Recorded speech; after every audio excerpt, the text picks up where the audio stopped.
So meron kasi tayong nabili dito na extension.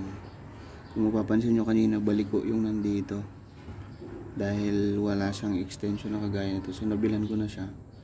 So ito, hindi na natin gagamitin yung dulo ng brake hose. So ito na rin dito, ganito.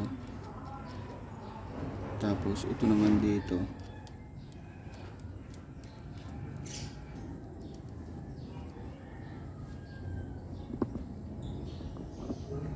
Tapos ito yung dun sa caliper, ganyan.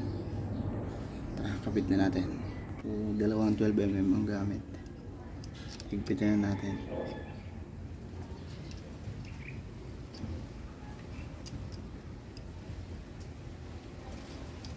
Isa pa.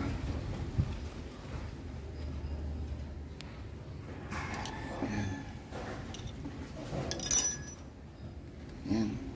Okay na to. So ibalik lang natin yung mga dating washer nila. So nagdagdag ako dati ng washer kasi ano siya,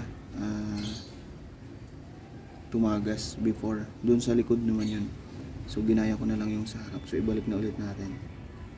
So ito yung banjo bolt nya.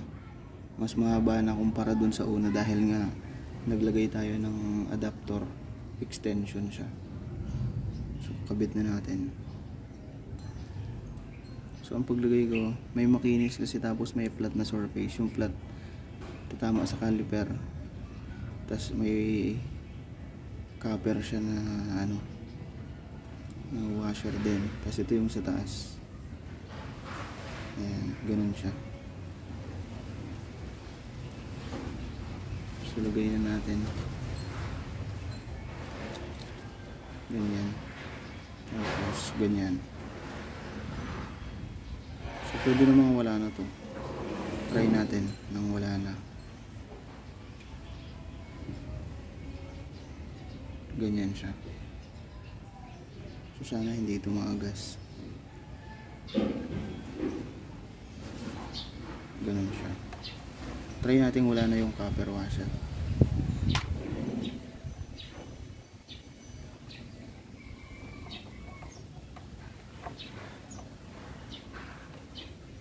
So 12 lang ulit.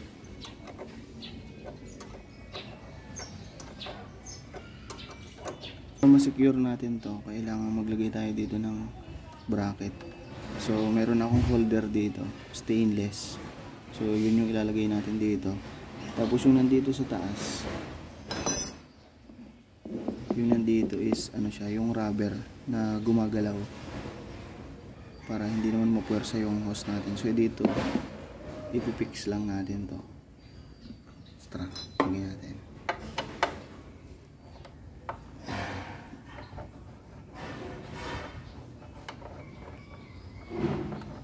Ganun siya.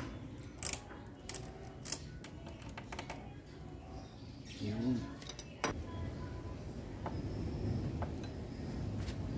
So ganyan magiging itsura niya.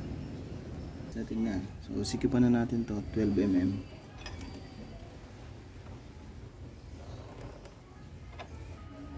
Ayan.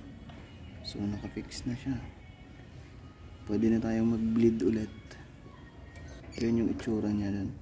Maluwag to para pag nag-play yung shock, may movement to papunta dun sa taas. So meron dong excess na brake hose para magpe-play siya. Ganyan.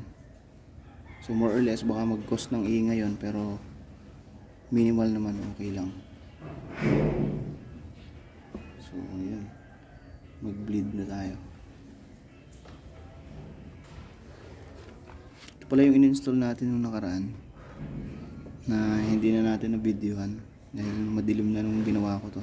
Pati yung sa likod na Racing Boy. So papalitan natin ngayon ng Phyto na stainless din yung ano niya, yung dulo, magkabilaan. Bended yung isa straight. So let's go.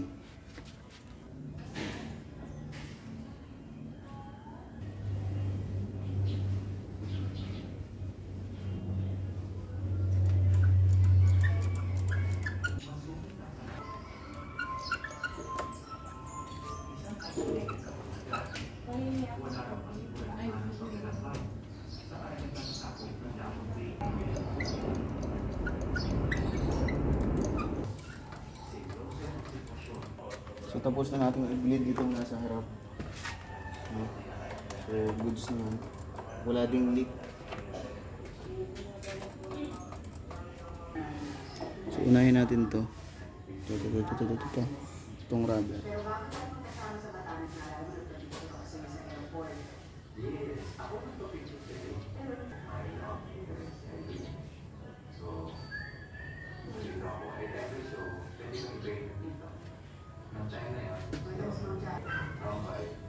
Tapos naging 10 months as a waiter. Nakahanap sila ng waiter na kaya pumunta ng classical. So kumuha sila ng classical senior, tinry nila ang waiter.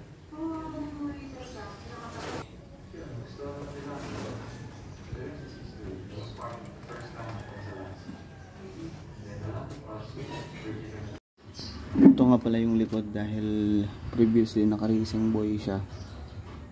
Twisted dahil yung dulo ng kada pinagkakabitan ng bungee ball twisted siya. So dito naka-rolyo. So papalitan natin to ng Phyto. So baklasin muna natin.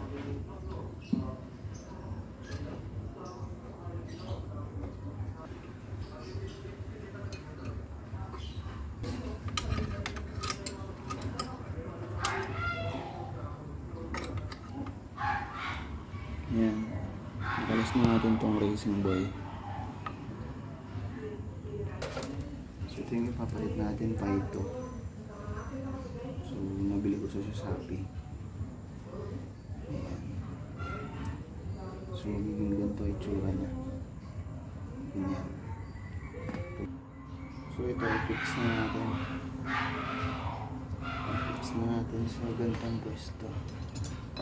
So magaya kanina. Tapos 12 mm.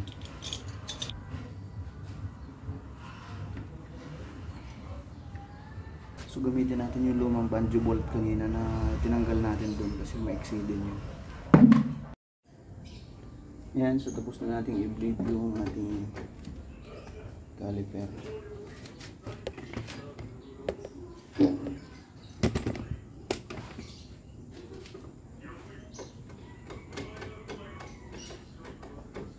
So goods na to, goods na.